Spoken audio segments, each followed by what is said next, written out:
นอนแต่รถเลยนอนดึกตื่นละมันทวีให้ได้เพิ่นหากมาเพื่อนบ่ตื่นมาตอนวันนะ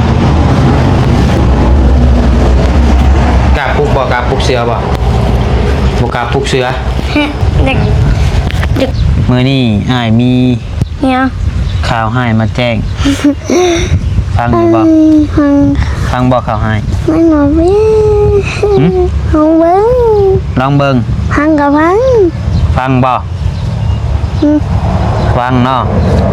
ฟังเลยตั้งใจฟังนี่ขึ้นมาให้มีเรื่องที่มาแจ้งเจ้าเด้อเรื่องไฟฟ้าเลยเรื่องไฟฟ้าเจ้าหามีที่แรกให้มาแจ้งเจ้า 10,000 บาทเนาะเลยผู้ใหญ่เนาะเลยฝากมา 10,000 บาทแต่บัดนี้เพิ่นให้ยกเลิกเด้อเลย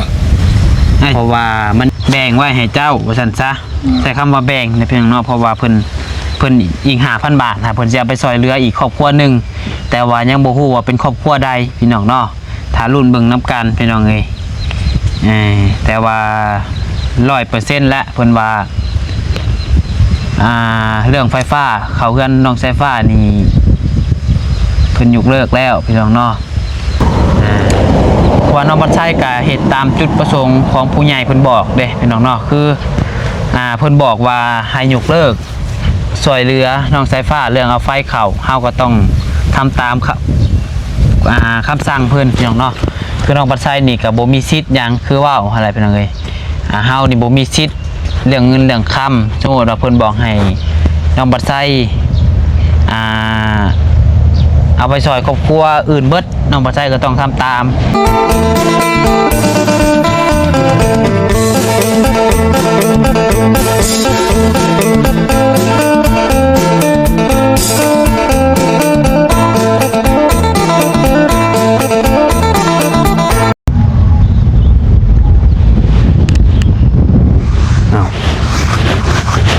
นี่บัดนี้เนาะ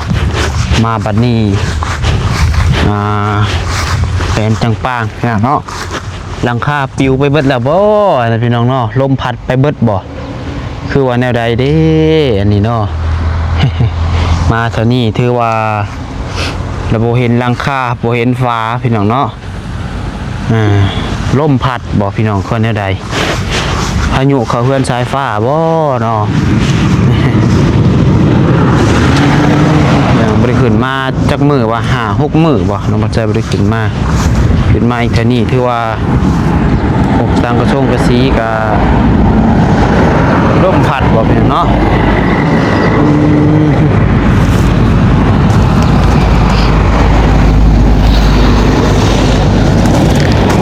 เอา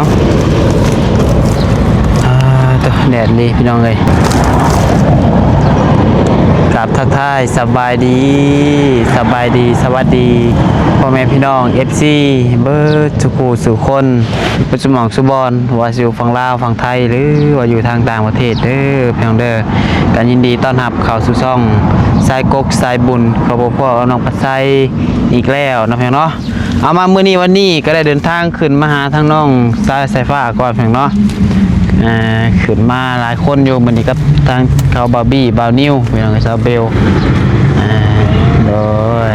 มาวันนี้กับแปลกหูแปลกตาแน่เนาะถือว่าไปเบิ่แล้วพี่น้องไอ้ลำโพงลำค่าก็ได้พายุเห็ดประยักอันนี้เนาะเอาพี่น้องเดี๋ยวจังใดก็เข้าไปหาทางน้องๆเพิ่นน้ำกันก่อนพี่น้องว่าเป็นจังใดมาบอกเกินเนี่ยใดเนาะไปเจ้าพี่น้องเลย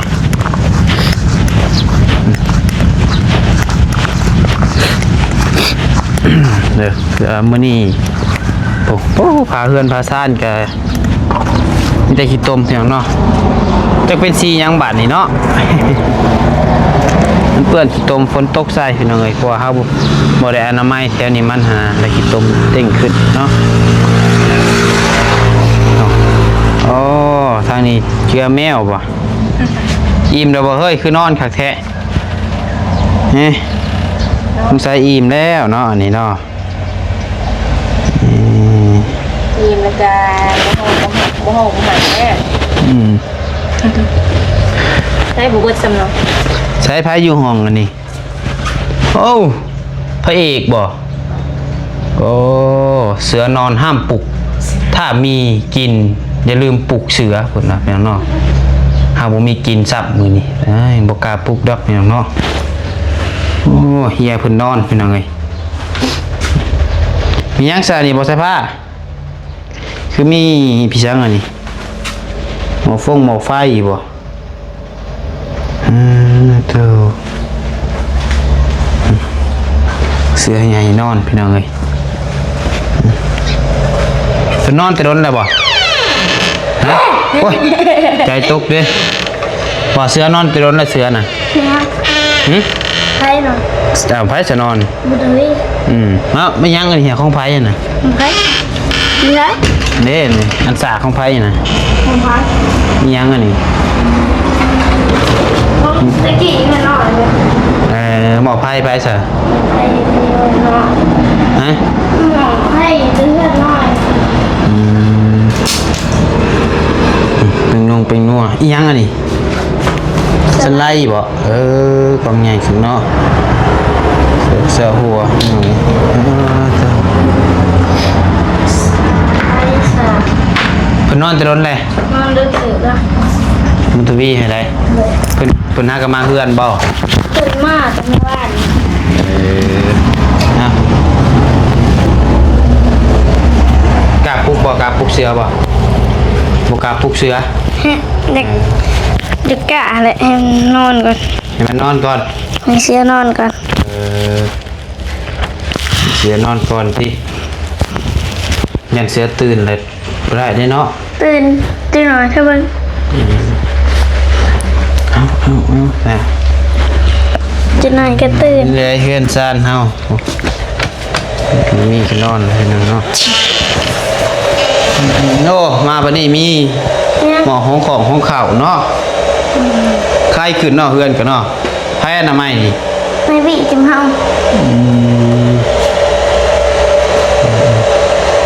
จะนอนใช่จะนอนนี่ นอนอยู่ห้อง ฮะ ไม่เช้าก็นั่งอยู่ห้องเฮาน อนในห้องใช้ในห้องเป็นอะไรเนี่ยพาเบิ่งดูปะ ไม่ได้เป็นอะไรแต่เฮาก็นั่นเลยเฮาก็พับเอากันเฮาก็พับลิง โอ้มีหยังอีกเนาะใครซื้อมาให้ ไอบี้ เออมีมาม่าอีกหน่อย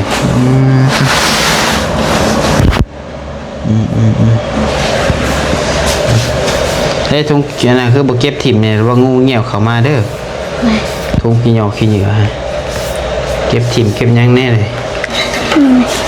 บ่ฮ้อนบ่จะนอนอยู่ดิ ฮอนแต่เฮาเปิดว่า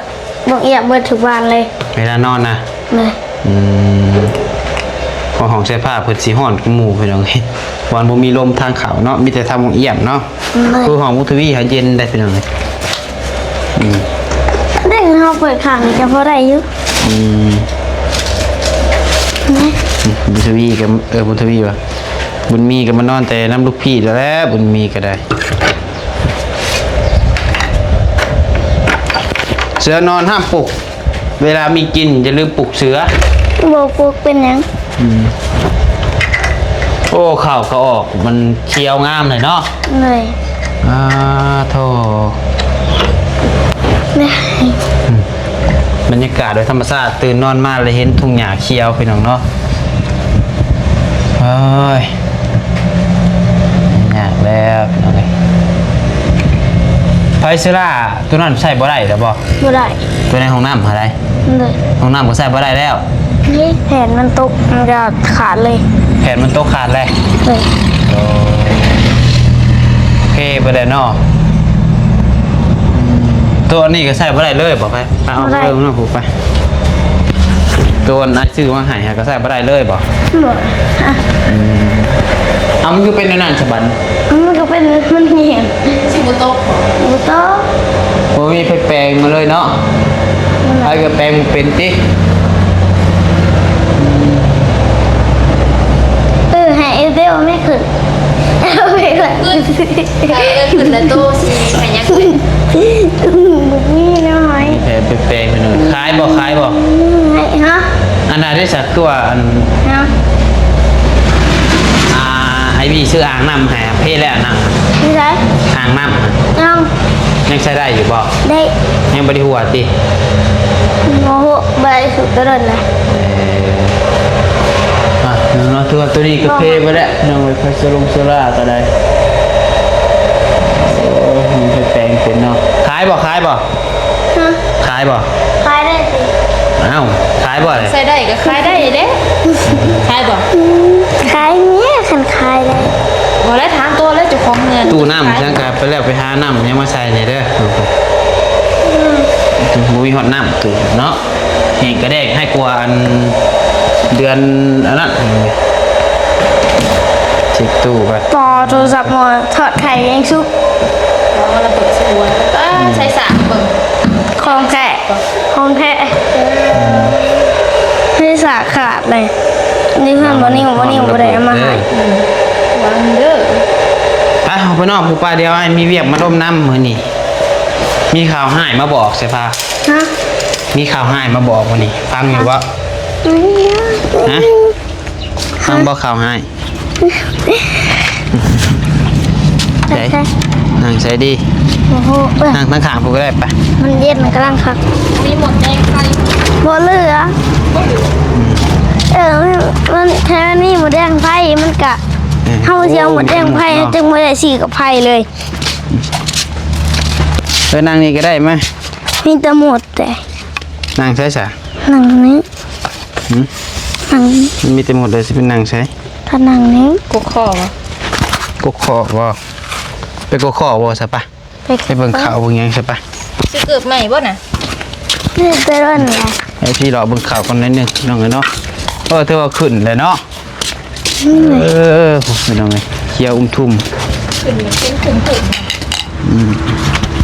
หยอด เขียวงามพี่น้อง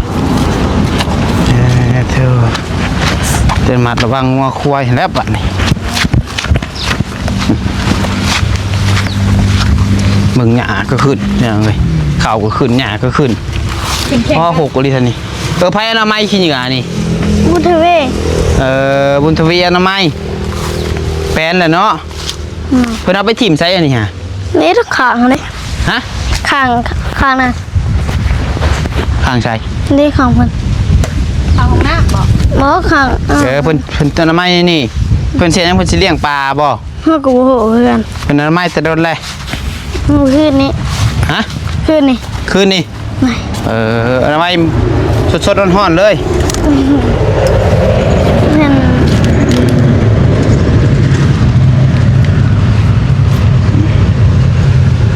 เอายังไงทางใดแจกเด้ กันทางนี้ ทางนี้บ่ เฮาเคยจับไอ้บี้ได้ ทางนี้บ่ ทางนี้มันนี่ เขียวงามทุ่มเขากันเนาะมายังมาอีกครับ มันใกล้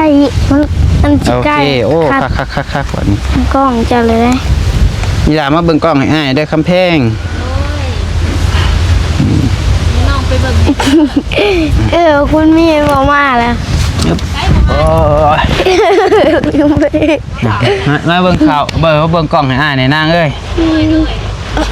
ว่ามันเห็นอยู่บ่ถือว่าข่าวเนาะเคี้ยวแล้วพี่น้องเอ้ยใส่ปุ๋ยแล้วบ่ใส่น่ะแล้วบ่ ยังยาขายาบ่ ยังบ่ได้ใส่ตัวซื้อมา เลย คือบ่ใส่มันซะ ลุยแนวสิ เนี่ยสิ มีเนซีต้องได้จ้างคนอีกบ่ใส่อันขายานี่กะ เลย โนมีแนวสีโนมีทางหน้าสีมันก็บ่ได้ เบิ่งเสียมมีหยังก็ได้พี่น้องเนาะสุ่ม4สุ่ม5ไปอิหยังอันโอ้กาบทุเรียนให้กินทุเรียน ทางจะไปพี่แล้ว โอ้กินทุเรียนกับบ่บ่หยังเลย หน่วยมันก็ใหญ่นะ น้อยใหญ่บ่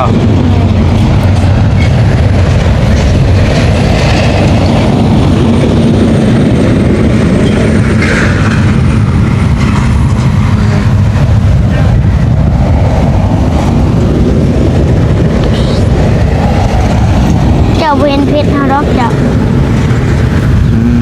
เจ้าหัวเป็นเฮาไว้นะ จะฮู้ว่าเพชรเฮาเป็นแบบใด เฟซจะเป็นแบบใด เฮาจะฮู้ให้ตลอด10,000 อัน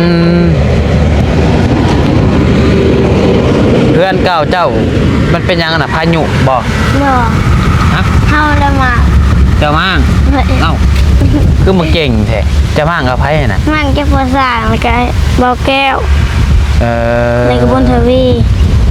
โอ้ให้พอสร้างมามั่งจ้างเพิ่นบ่เพราะคือเพิ่นมามั่งอะล่ะ มันหมอเลยมันบ่ได้จ้างเลย บ่ได้จ้าง เลย เพิ่นมามั่งให้ละลาบ่ เลย อืมนั่นว่าจ้างว่ายังโอ้อ้ายเลยคือว่าพายุบ่ว่าเอาไปยันว่าเอามันเอาไปแต่สังกะสีมั่งมันเฮ็ดหยังอ่ะน่ะ มากเอาลงไม่บอกให้มากย่ำทักกันซีไปถึงคนเราบอก อืม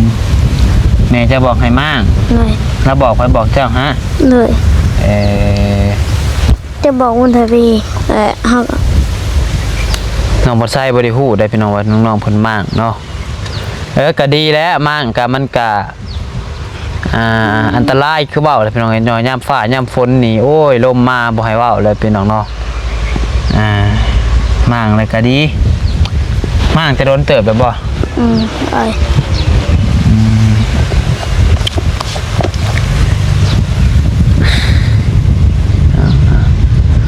มื้อนี้อ้ายมี เนี่ย ข่าวให้มาแจ้ง ฟังอยู่บ่ ฟัง ฟังบ่ข่าวให้ มันหมอเว้ฟังเบิ้ง ลองเบิ่ง ฟังกับฟัง ฟังบ่ฟังเนาะฟังเลยตั้งใจฟังเด้อ ฟัง ตั้งใจสิเว้าเด้อที่จริงจัง เลย เงยหน้าขึ้นมาตั้งใจฟังเด้อ เลย มื้อนี้อ้ายขึ้นมาหาเจ้า เอา เห็นอยู่บ่คลิปลงคลิปวานนี่บ่ได้เบิ่งบ่ ไม่ได้เข้าเบิ้งเลย มื้อนี้อ้ายขึ้นมาอ้ายมีเรื่องสิมาแจ้งเจ้าเด้อเรื่องไฟฟ้า เลย เรื่องไฟฟ้าเจ้าหามีที่แรกให้มาแจ้งเจ้า 10,000 บาทเนาะ เลย ผู้ใหญ่เนาะ เลย ฝากมา 10,000 บาทแต่บัดนี้เพิ่นให้ยกเลิกเด้อ เลย เพราะว่ามันโดนเกินไปแล้วมันจื้อบ่จากเดือนตั้งแต่อ้ายมาแจ้ง โมโห จนลืมเนาะ เลย แต่ว่ามันโดนแห้งหั่นนะพี่น้องเอ้ยเงินจำนวน 10,000 บาทเดี๋ยวอ้ายมาแจ้งในมือนั่นมือนี่เพิ่นให้ยกเลิกแล้วเด้อล่ะเด้อ เลย เพิ่นยกเลิกเรื่องไฟฟ้า เลย ทางคักๆได้จอยจอยหลายคนมาถามเดี๋ยวจะต้องบอกเพิ่นให้ถูกเด้อ เลย ว่าเพิ่นยกเลิกแบบใดเพิ่นยกเลิกสำหรับเงิน 10,000 บาทนี่เพิ่นยกเลิกแต่ว่าเพิ่นก็ยังแบ่งให้ซอยเจ้าอีกคือเก่า เลย แต่ว่าอีก 5,000 บาทนะเพิ่นเสียไปซอยครอบครัวอื่น เลย 5,000 บาทนะเพิ่นยังสิให้อ้ายเก็บไว้ให้ เลย เดี๋ยวว่าสมมุติว่าเจ้าอยากได้อันใดยกตัวอย่างว่าเขาวกินเจ้าเบิดแบบสินะแต่เจ้าอยากได้เขาวกินเจ้าก็บอกอ้ายอ้ายซื้อมาให้ คือว่าคงอยู่คงกินเบิดเจ้าบ่มีคงอยู่คงกินว่าง่ายๆก็เจ้าขาดเลือดตัวใดแหละเจ้าบอกอ้ายเด้อสำหรับเงิน 2,000 บาท5,000 บาทเด้อเพราะว่าเงินหาน้องบัดไซก็ยังบ่ได้เอาไปทางใดพี่น้องเนาะจอยบางคนเพิ่นบ่เข้าใจแบบว่าเพิ่นคิดว่าน้องบัดไซนี่เอาเงินไปใช้ส่วนโตวเบิดแล้วสำหรับพี่น้องเนาะสำหรับบางคนพี่น้องเพิ่นว่าใช้น้องบัดไซหั่นน่ะคือเงินของน้องสายฟ้าในเมื่อก่อนไอ้มาแจ้งมันมี2คนเนาะเสือเรือเจ้ามีแม่ก้อยก้อยก็คือว่าแม่แล้วเพิ่นให้เอิ้นนะของเพิ่นน่ะ 2,800 บาทเนาะ เลย แล้วของแม่เล็ก10,000 บาทเนาะ เลย เป็น 12,800 บาทเป็นจังได๋และบัดนี้สำหรับเงิน 10,000 บาทตัวนี้พี่น้องเนาะ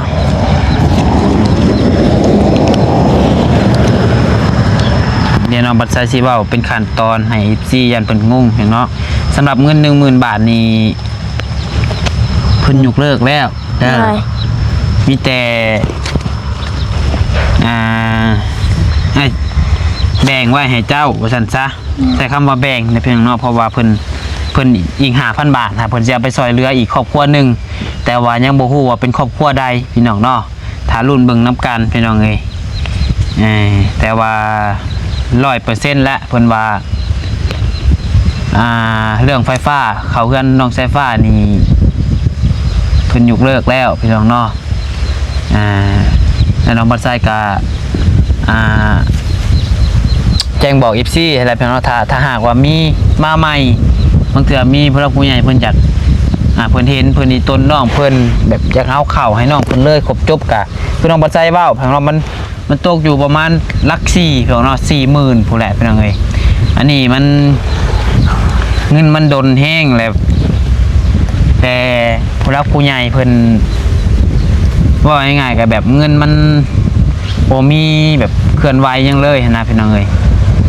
เพิ่นก็เลยว่าอยากให้เงินมันมีค่ามีประโยชน์เพิ่นก็เลยว่าสิไปช่วยครอบครัวที่แบบทุกข์ยากพี่น้องเนาะครอบครัวที่ว่าเพิ่นยังรอความช่วยเหลือว่าซั่นซะว่าสายฟ้านี่ก็เงินซ่านจะแล้วพี่น้องเนาะแต่ว่าบ่มีไฟซื่อๆพี่น้องไปถามว่าอยู่นี่ก็อยู่ได้บ่ก็อยู่ได้แต่ว่า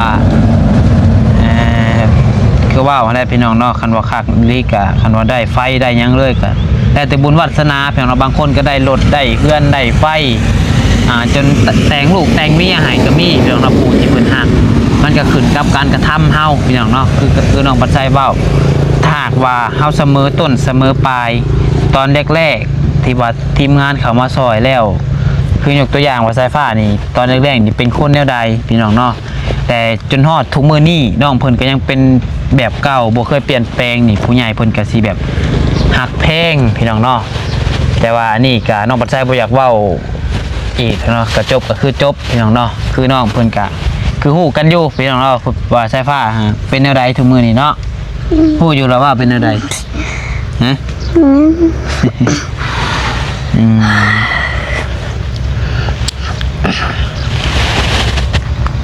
เข้าใจอยู่บ่ให้เบาฮะเข้าใจเนาะสำหรับเรื่องเงิน 10,000 บาทเนาะมีแต่ว่า 5,000 บาทนี่เจ้าสิให้เก็บไว้ให้คือว่าจะเสียไว้เองเจ้าเก็บฝากไว้นำใหม่คือเก่าเนาะเลยโอเคเฮามีหยังก็โทรบอกอ้ายเด้อสมมุติว่าเจ้าเป็นไข้เป็นหนาวกลางค่ำกลางคืนบ่มีเงินไปหาหมอเจ้าก็โทรหาอ้ายก็ได้แต่ว่าอ้ายปัดใช้เฮาบ่สบายเฮาอยากไปห้องหมอไปหาหมอไปซักยานั่นนี่เจ้าก็บอกอ้ายเดี๋ยวอ้ายจัดการให้เด้อบ่ต้องเกรงใจได้เพราะว่ามันเป็นเงินเจ้าเด้อถ้าว่ามีหยังเลยจะบอกอ้ายตรงๆโลดเพราะว่าอ้ายมักคนตรงเพราะว่าคือเดี๋ยวนี้เพียงเนาะเดี๋ยวอธิบายอีกนิดนึงว่าน้องบัญชัยกับเหตุตามจุดประสงค์ของผู้ใหญ่เพิ่นบอกเด้พี่น้องเนาะคือเพิ่นบอกว่าให้ยกเลิกซอยเรือน้องสายฟ้าเรื่องเอาไฟเข่าเฮาก็ต้องทำตามคำสั่งเพิ่นพี่น้องเนาะคือน้องบัญชัยนี่ก็บ่มีสิทธิ์หยังคือว่าอะไรพี่น้องเอ้ยเฮานี่บ่มีสิทธิ์เรื่องเงินเรื่องคำสมมุติว่าเพิ่นบอกให้น้องบัญชัยเอาไปซอยครอบครัวอื่นเบิดน้องปัจจัยก็ต้องทำตามคือนี่เพิ่นให้แบ่ง5,000 บาทไปซอยครอบครัวอื่นแต่ซอยน้องสายฟ้าคือเก่า5,000 บาทพี่น้องเนาะก็คือที่เข้าใจพี่น้องเนาะตัวมันมีได้พี่น้องเนาะคือวาง 2-3 มื้อที่ผ่านมาแบบว่าบ่เฮ็ดตามจุดประสงค์ของผู้ใหญ่เพิ่นพี่น้องเนาะมันก็มีแล้วบัดนี้พวกเราผู้ใหญ่เพิ่นก็มันมีเรื่องเกินเล่ากันนั่นนี่กันขึ้นมามันก็ยุ่งยากพี่น้องเนาะคืออันนี้น้องบัดไซก็ต้องได้เฮ็ดตามจุดประสงค์ที่ว่าเพิ่นบอกพี่น้องเนาะคือเฮาก็เป็นแค่สะพานบุญคือว่าอะไรพี่น้องเลยเป็นอะไรอยากนอนเอ้ยผู้ใดถามก็บอกเว้าตามมันนายบอกอะไรเด้อเลยว่าสมมติว่าเรื่องคนเรื่องไฟเป็นยังไงเป็นยังซอยอยู่บ่เป็นยังไงแล้วก็บอกถ้าคุณจริงกว่าผู้ใหญ่ทางอ้ายมันยกเลิกแล้วว่าสิเด้อแต่ตัว 2,800 บาทบัดนี้เนาะ ตัว 2,800 บาทของเอ้ยก้อยน้องปัดไส้ก็ถามเพิ่นแล้วเพิ่นก็ว่าให้ป้าไว้น้ำน้องปัดไส้ก่อนเพิ่นว่าเนาะป้าไว้น้ำน้องปัดไส้แล้วก็สมมุติว่าน้องสายฟ้าเพิ่นขาดเรือตัวใดเพิ่นก็แบบน้องปัดไส้เว้าไปตัวเงิน 5,000 บาทนั่นแหละพี่น้องเนาะว่าง่ายๆก็คือเงินสายฟ้านำเรือน้ำอ้ายยืนบาทพี่น้องเนาะ5,000 บวก 2,800 ก็เป็น 7,800 บาทพี่น้องเนาะแต่น้องปัดไส้เป็นแรกและเพราะว่าซื้อไม้พลอยมาให้น้องเพิ่นน้ำแน่เพราะว่าแม่ก้อยเพิ่นบอกพี่น้องเนาะเพิ่นบอกให้ซื้อไม้พลอยมายังมาแล้วก็เพิ่นบอกให้ซื้อกันห่มน้ำแน่แต่น้องปัดไส้บ่ได้ซื้อมากันห่มเบิ่งใส่ผ้าคือสิบ่ได้ใส่ดอกกันห่มเนาะใส่อยู่บ่มันบ่จำเป็นนั่นน่ะพี่น้องเอ้ยน้องปัดไส้คิดว่ามันบ่จำเป็นบันไดน้องปัดไส้ก็เลยบ่ได้ซื้อมาพี่น้องเอ้ย ถึงเฮามีแต่คนหัวรังเหนียว ขนาดและเด้อ แดดเถอะว้าว มีแต่ว่าค่าใจตัวใดบ่ เมื่อยค่ะ บ่ค่าเนาะยันว่าอยากพูดตัวใดแหละถามอ้ายเด้อบ่ได้เครียดบ่ได้สร้างอ้ายที่ บ่อยากนอนตอนนี้ อยากนอนลมพัดเลยจากนอนบ่ ไม่ว่านี้ เอามีแต่ว่าแนวนั้นและสัพี่น้องเนาะสำหรับคลิปนี้ก็ออกมาอธิบายให้ FC ฟังพี่น้องเนาะแล้วก็มาแจ้งบอกน้องสายฟ้าสิว่าข่าวให้กับบ่เชิงว่าข่าวให้พี่น้องเนาะพอเงิน 5,000 บาทก็ยังสิซอยให้น้องเพิ่นคือเก่าพี่น้องเนาะแต่ว่าน้องประสาสิเก็บไว้ให้น้องประสาสิจดไว้อยู่ดอกพี่น้องเนาะในโทรศัพท์หน่อยนึงแต่จดไว้อยู่ใส่โน้ตไว้ข้างในเนาะว่าเงินน้องเพิ่นเดือนเท่าใดเพราะว่าตรงเงินแม่เย็นฝากมาคือเหลือ100,000เนาะเบิดแล้วบ่เงินตอนนี้มีอยู่บ่เงินใช้ ไม่บ่ได้มี บ่มีบ่เอาบ่บ่เอา ลืมจะใส่เรื่องว่านิ้วนี่ เริ่มใส่เงินบ่นิ้ว เลยบ่มีใส่สากเลย บ่ได้สากๆเลย เลยขาไปเลย เอาบ่เอาไปซื้อซะ บ่มีหา เอ้าผู้แรกให้บุญทวีไปซื้อให้ พ่อมันบ่ได้ไกลเรียนไส้จังเรื่องเห็นผู้จึงเหาะจังใดกัน แล้วบุญทวีก็มีรถอยู่ รถไฟ อ้าวรถไผก็บอกแล้วไปซื้อให้เฮ้ย มันบ่มี เอามีแต่ว่าสำหรับ 5,000 บาทนี่ให้ใส่ผ้าจับก่อนเด้อโอเคตัวนี้นี่น้องบัดไซสิเก็บไว้ให้ครอบครัวอีกครอบครัวหนึงอย่างเนาะจุดประสงค์เพิ่นบอกมาเลยจะท้ารุ่นเป็นนำกันว่าสิเป็นผู้ใดพี่น้องเนาะ ตอนนี้ก็ยังบ่ได้บอกบ่ได้เฉลยพี่น้องเลยโอเคเด้อ ได้ ประมาณนั้นเด้อมันวางเงินเลยได้จ้ะ นะ ถ้ามียังเบิดก็บอกให้เด้อโทรบอกเด้อ เลย จะได้ใช้ศาสตร์ดิ มีแต่อันเดียวนะอยากได้ โอเคบัดออกจำเงินกระลิ่นกระมัดระวังหน่อยเด้อเพื่อนซ่านกระหักษาทำความสะอาดแน่และไอ้บอกให้โอกาสจักเทื่อแล้วนายบอกไอ้ว่าฉันอยากได้ไฟเลยให้ฟังความไม่ว่าอยู่ตัวฟังความ พ่อจะนอนแล้ว อย่าแล้วเนาะเป็นยังเนาะ เลย บุญวัฒนาเฮาเฮ็ดมาซำใดกะคือว่าเราพี่น้องเอ้ยถ้าอันใดที่มันสิเป็นของเฮามันก็กลับมาเป็นของเฮาคือเก่าพี่น้องเนาะน้องบ่ใส่เสื้อได้คำนี้เนาะ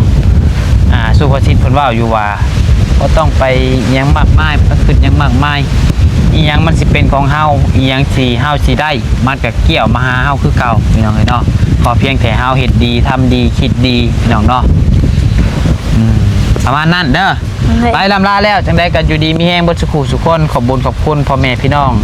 FC หลายๆที่เขามาชม